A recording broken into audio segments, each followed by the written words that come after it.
श्रीमद् देवी भागवत महापुराण प्रथम स्कंद नवम अध्याय। भगवान विष्णु का मधुकैटभ से 5000 वर्षों तक युद्ध करना, विष्णु द्वारा देवी की स्तुति तथा देवी द्वारा मोहित मधुकैटभ का भगवान विष्णु द्वारा वध।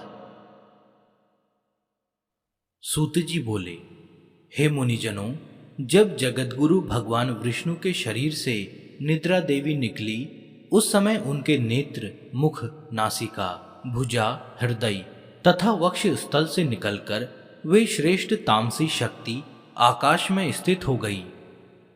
तब भगवान विष्णु भी बार बार जम्हाई लेते हुए उठ खड़े हुए। तब वहां भगवान विष्णु ने भय से कांपते हुए ब्रह्मा को देखा और उन महातेजस्वी विष्णु ने मेघ के समान गंभीर वाणी में कहा। विष्णु बोले, हे कमलोद्भव ब्रह्मा जी, आप तपस्या छोड़कर यहाँ कैसे आ गए हैं? आप इतने चिंतित एवं भयभीत क्यों हो रहे हैं? ब्रह्मा जी बोले, हे देव, आपके कानों के मैल से 2 महादानव पैदा हो गए हैं, जो महाभयंकर एवं महाबली हैं, जिनका नाम मधु और कैटभ है। उन्हीं दैत्यों के भय से मैं आपके पास आया हूं। हे जगतपते, हे वासुदेव, आप मुझ भयभीत एवं किम कर्तव्य विमूढ़ की रक्षा कीजिए। विष्णु बोले, ब्रह्मन, अब आप निर्भय हो जाइए। उनकी मृत्यु निकट है, इसीलिए वे यहां युद्ध करने के लिए आएंगे और मैं उन दोनों दैत्यों का वध करूंगा। सूत जी बोले, इस प्रकार भगवान विष्णु ब्रह्मा से कह ही रहे थे कि वे दोनों मतवाले महाबली दैत्य ब्रह्मा जी को ढूंढते हुए वहां आ पहुंचे। हे श्रेष्ठ मुनियों, वे दैत्य उस महासागर के जल में बिना किसी अवलंब के निश्चिंत होकर खड़े थे। उन अहंकारी राक्षसों ने ब्रह्मा जी से कहा, तुम भागकर इनके पास क्यों आए? अब तुम युद्ध करो। इनके देखते देखते ही हम लोग तुम्हें मार डालेंगे। तत्पश्चात शेष शैया पर सोने वाले इस पुरुष को भी मार डालेंगे। इसलिए तुम हम दोनों भाइयों से या तो युद्ध करो अथवा यह कहो कि मैं तुम्हारा सेवक हूं। सूत जी बोले, उन दैत्यों का वचन सुनकर भगवान विष्णु ने कहा, अरे दानवेंद्रो, तुम दोनों मेरे साथ यथा इच्छा युद्ध करो। मैं तुम दोनों दैत्यों का घमंड चूर चूर कर डालूंगा। हे महाभागो, तुम दोनों की लड़ने की इच्छा है और अपने को महायोद्धा समझ रहे हो, तो आ जाओ। सूत जी बोले, भगवान का यह वचन सुनते ही उन दैत्यों के नेत्र क्रोध से लाल हो गए और जल में खड़े निराधार वे दोनों भयंकर दानव युद्ध करने को तैयार हो गए। इनमें मधु दैत्य कुपित होकर विष्णु से युद्ध करने के लिए शीघ्र ही चल पड़ा और कैटभ वहीं खड़ा रहा। 2 मतवाले वीरों के समान मधु और विष्णु में बाहुयुद्ध होने लगा। जब मधु थक गया तब कैटभ उनसे लड़ने लगा। इस प्रकार क्रमशः कुपित एवं मद में अंधे दोनों दैत्य परम प्रतापी भगवान विष्णु के साथ बारी बारी से बाहुयुद्ध करते रहे। उस समय वहां उस युद्ध के दृष्टा ब्रह्मा और आकाश में स्थित आदि शक्ति देवी थी। बहुत दिनों तक युद्ध करते करते भी वे दैत्य नहीं थके। तब भगवान विष्णु को ग्लानि होने लगी। इस प्रकार जब युद्ध करते हुए 5000 वर्ष बीत गए, तब भगवान विष्णु उन दैत्यों की मृत्यु का उपाय सोचने लगे। उनके विचार में आया कि मैंने 5000 वर्ष तक इनके साथ युद्ध किया, किंतु ये भयानक दानव थके नहीं और मैं थक गया। यह बड़े आश्चर्य की बात है। मेरा वह पराक्रम और बल कहाँ चला गया? ये दोनों मुझसे लड़ते हुए भी स्वस्थ हैं। इसका कारण क्या है? अब मुझे अच्छी तरह विचार करना चाहिए। इस प्रकार चिंता में पड़े हुए विष्णु को देखकर ये दोनों मतवाले दैत्य अत्यंत हर्षित हुए और मेघ के समान गंभीर वाणी में बोले, हे विष्णु, यदि तुझ में अब बल न हो अथवा युद्ध से थक गए हो तो सिर पर हाथ जोड़कर कह दो कि मैं तुम दोनों का सेवक हूं, अथवा यदि सामर्थ्य हो तो हे महामते, आओ हमारे साथ युद्ध करो। आज हम लोग तुम्हें मारकर इस चार मुख वाले पुरुष ब्रह्मा को भी मार डालेंगे। सूत जी बोले, उस महासागर में उपस्थित महामना विष्णु ने उनके वचन सुनकर साम नीति के अनुसार मधुर शब्दों में कहा। विष्णु बोले, यह सनातन धर्म है कि थके हुए, डरे हुए, शस्त्र त्यागे हुए, गिरे हुए एवं बालक पर वीर लोग प्रहार नहीं करते। मैंने तो यहां 5000 वर्षों तक युद्ध किया। मैं अकेला हूं और तुम दोनों भाई समान बल वाले वीर हो, और दोनों बीच बीच में बारी बारी से विश्राम भी करते रहे हो। अब मुझे भी थोड़ा विश्राम कर लेने दो, तत्पश्चात मैं पुनः लड़ूंगा, इसमें संदेह नहीं है। बलि एवं मदोन्मत्त तुम दोनों भी कुछ विश्राम कर लो, तब मैं विश्राम करके न्याय धर्म अनुसार युद्ध करूंगा। सूत जी बोले, भगवान विष्णु की बात सुनकर दोनों दानव भी युद्ध करने की इच्छा से कुछ दूर जाकर विश्राम करने लगे। उन्हें बहुत दूर बैठे देखकर चतुर्भुज भगवान विष्णु उनके मरने का उपाय सोचने लगे। ध्यान की अवस्था में होकर विचार करने पर उन्हें ज्ञात हो गया कि इन दोनों को देवी के द्वारा इच्छा मृत्यु का वरदान प्राप्त है, इसी कारण ये थकते नहीं। वे सोचने लगे कि मैंने व्यर्थ ही युद्ध किया, मेरा सब परिश्रम व्यर्थ गया। इस वरदान की बात को जानकर भी अब मैं कैसे युद्ध करूं? यदि युद्ध न भी करूं तो भी ये दैत्य यहां से हटेंगे कैसे? यदि इनका विनाश न होगा तो वर प्राप्त दोनों दुर्धर्ष दैत्य सबको दुख देते रहेंगे। देवी ने जो वरदान इन्हें दिया है वह भी अत्यंत कठिन है। अत्यंत दुखी, रोगी और दीनहीन प्राणी भी अपनी इच्छा कभी नहीं मरना चाहता, तब भला वे दोनों मदोन्मत्त दैत्य क्यों मरना चाहेंगे? अतएव अब मैं सब चिंता छोड़कर उन आदिशक्ति भगवती विद्या देवी की शरण में जाऊं, जो सबकी मनोकामनाएं सिद्ध करने वाली हैं, क्योंकि बिना उनके प्रसन्न हुए कोई कामनाएं पूर्ण नहीं होती। ऐसा मन में विचार करते ही भगवान विष्णु ने आकाश में स्थित परम सुंदर स्वरूप वाली योग निद्रा भगवती शिवा को देखा।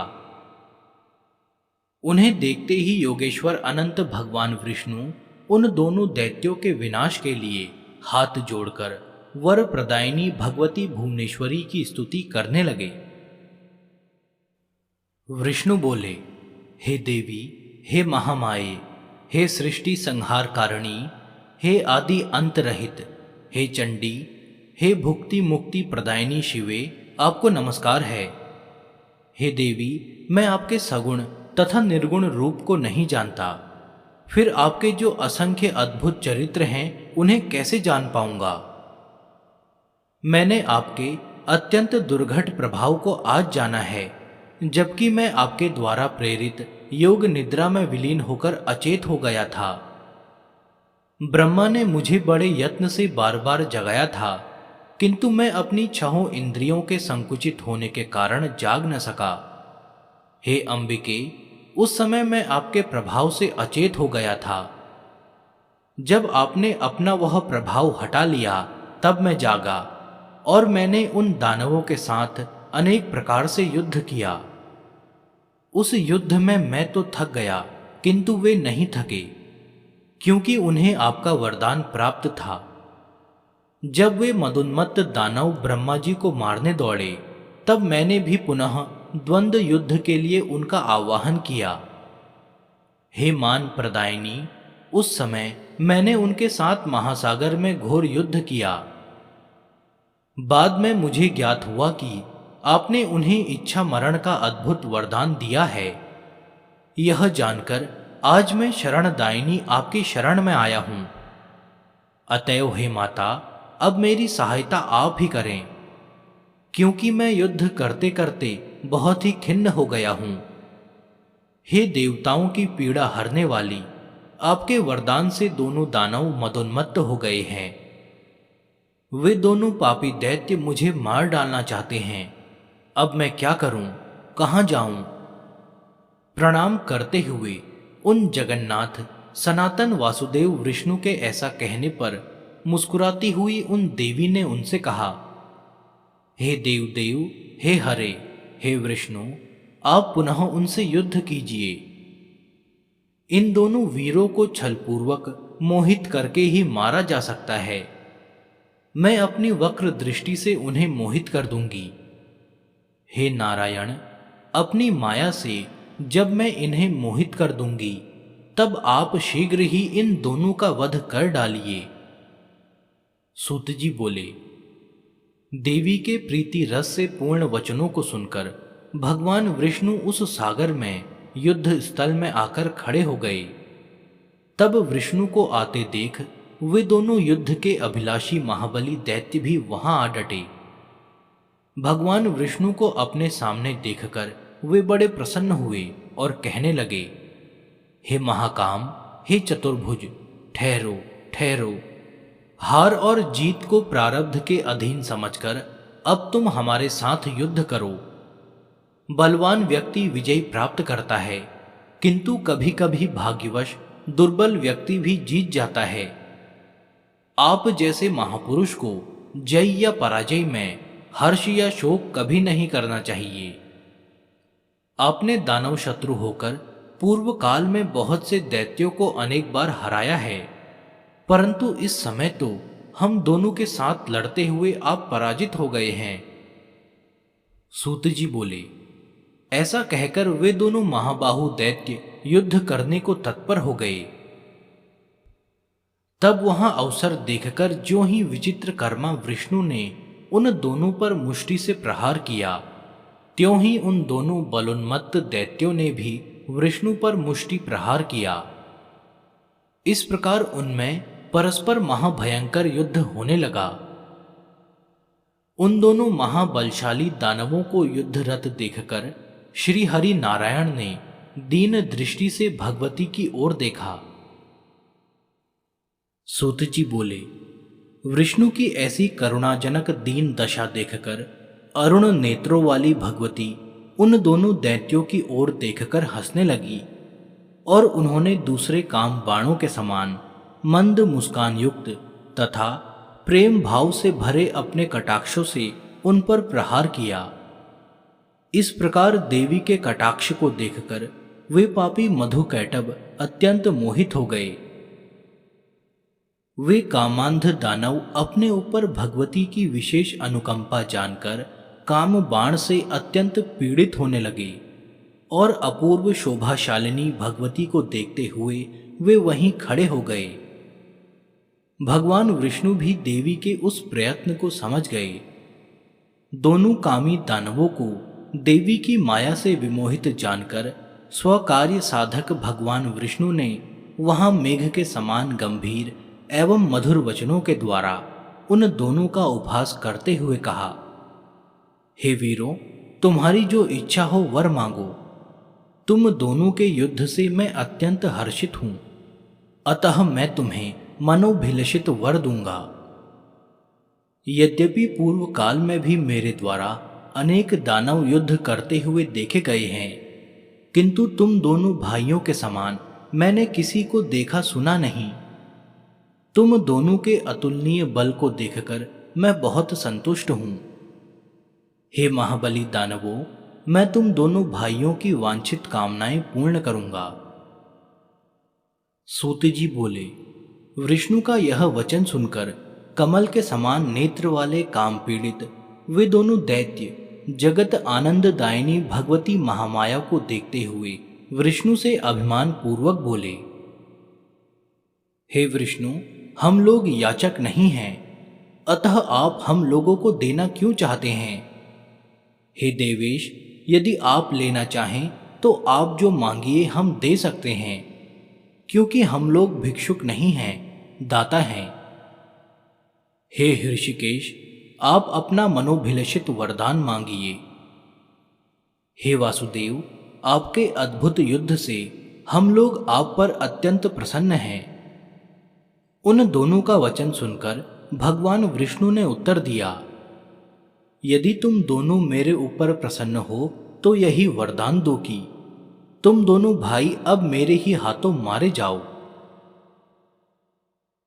सूत जी बोले, विष्णु का वचन सुनकर दोनों भाई चकित हो गए और अपने को उनके द्वारा ठगा हुआ समझकर शोक से चिंतित हो गए। कुछ देर के बाद मन में विचार कर संपूर्ण भूमि को स्थल रहित तथा वहां सर्वत्र जल ही जल देखकर उन्होंने विष्णु से कहा, हे जनार्दन विष्णु, आपने हम लोगों को पहले जो वरदान देने को कहा था, यदि आप सत्यवादी हैं तो पहले उस वांछित वर को प्रदान कीजिए। हे मधुसूदन, आप हमें किसी निर्जल प्रदेश की सुविस्तृत भूमि पर मारिए, तभी हम आपसे मारे जा सकेंगे, अन्यथा नहीं। अतः हे माधव, अब आप सत्यवादी बनिए। तब भगवान विष्णु ने अपने सुदर्शन चक्र का स्मरण करके उन दानवों से हंसते हुए कहा, हे महाभागो, तुम्हारे कथन अनुसार निर्जल तथा सुविस्तृत भूमि पर ही मैं आज तुम दोनों को मारूंगा। ऐसा कहकर देवताओं के आराध्य भगवान विष्णु ने अपनी दोनों जांघों को सुविस्तृत करके जल के ऊपर ही स्थल दिखा दिया और उनसे कहा, दैत्यो देखो, यहाँ जल नहीं है, पृथ्वी है, अतः यहीं पर तुम दोनों अपना सिर रखो। ऐसा करने से ही आज हम और तुम दोनों सत्यवादी सिद्ध होंगे। उस समय विष्णु का तथ्यपूर्ण वचन सुनकर तथा अपने मन में विचार करके उन दोनों दैत्यों ने अपना शरीर बढ़ाकर हजारों योजन लंबा चौड़ा कर लिया। तब भगवान विष्णु ने अपनी दोनों जांघों को बढ़ाकर उससे भी दोगुना कर दिया। यह देखकर वे दोनों दैत्य बड़े विस्मय में पड़ गए, परंतु अपनी बात सत्य प्रमाण करने के लिए उन्होंने अपने अपने मस्तक उस अत्यंत अद्भुत जंघे पर रख दिए। उसी समय प्रतापी भगवान विष्णु ने अपने सुदर्शन चक्र से जंघे पर स्थित उनके विशाल शिरों को वेगपूर्वक धड़ से अलग कर दिया। जब दोनों दैत्य मधु और कैटभ मर गए, तब उन्हीं की मेद चर्बी से संपूर्ण सागर पड़ गया। हे मुनीश्वरों, तभी से पृथ्वी का नाम मेदिनी पड़ गया और इसीलिए मृत्तिका भी अभक्ष्य मानी जाने लगी। आप लोगों ने जो प्रश्न किया था उसका ठीक ठीक उत्तर मैंने दे दिया। बुद्धिमान मनुष्यों को चाहिए कि वे महामाया महाविद्या की सर्वदा उपासना करते रहें, क्योंकि वे पराशक्ति ही समस्त देव दानवों द्वारा आराध्य हैं। उनसे बढ़कर कोई दूसरा देवता तीनों लोकों में नहीं है। यह बात सर्वदा सत्य है एवं वेदों तथा शास्त्रों का निष्कर्ष है कि सगुण अथवा निर्गुण रूप में सर्वदा उस पराशक्ति का ही पूजन करते रहना चाहिए।